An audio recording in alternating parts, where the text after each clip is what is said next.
Another time, as I say, we flew 18 aircraft in a mission, and then we usually sent along 2 extra ones in case somebody had to drop out before we got to the enemy territory.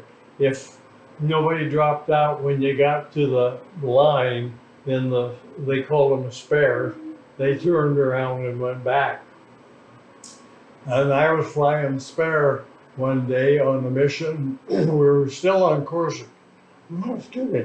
We were still on Corsica, but we were bombing. We flew across Italy, across the Aegean Sea, and we were bombing Yugoslavia. So when we got to Yugoslavia, nobody dropped out. So I, flying spare, turned around, headed back towards Corsica.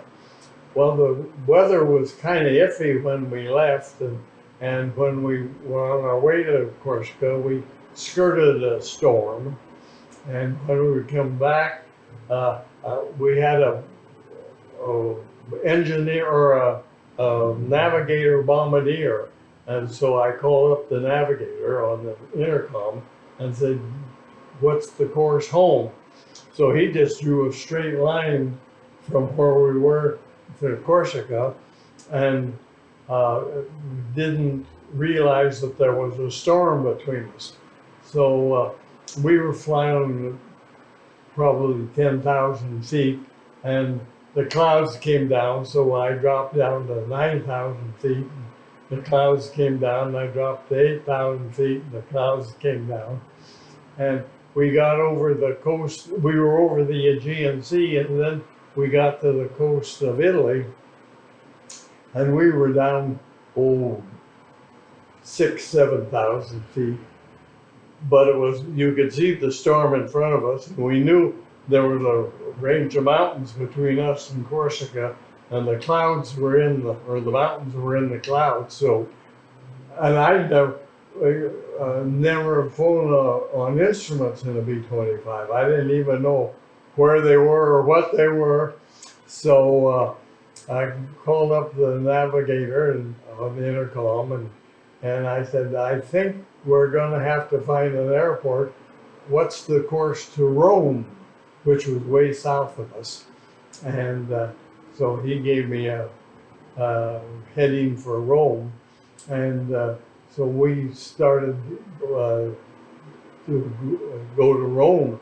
And then I called everybody on the airplane. Everybody look out the window and look for an airport. If you see a strip someplace, let me know. So somebody called up and said, "There's a strip off to the left." So everybody looked at it, and there was airplanes parked beside it, and it looked like a good. So I dropped, because the clouds were still coming down. We were still dropping, and so we flew over the airstrip at probably 500-600 feet, and every airstrip has a tower where they direct traffic.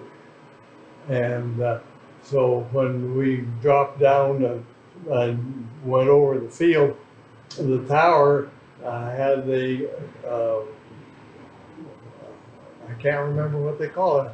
Anyway, it's a big light red that they flash at you, tell you don't come here, or they give you a green one, tell you the coast's clear. So they shot us with a red light.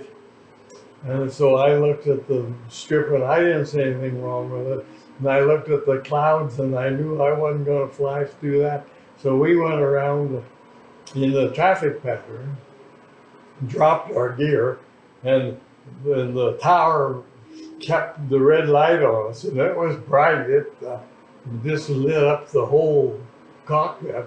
And then they started firing red flares out of the tower, and I kept coming, and we landed and got everything under control and went up to the end of the runway and waited for every strip always had a Jeep with a sign on the back that says "Follow me."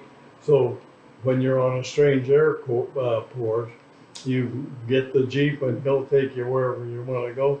So here came the Jeep would follow me, and I can't remember, the sergeant was probably driving it, and he came out and he said, "What? Couldn't you guys see the red light?" And yeah, I could see the red light.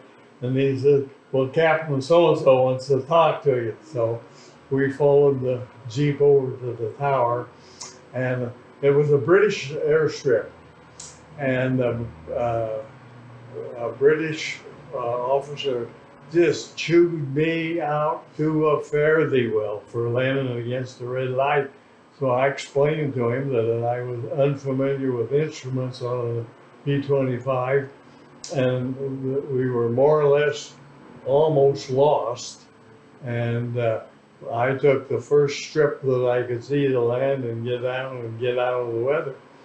Well, that didn't satisfy him too well, but we had to stay because then the weather was so bad we couldn't take off.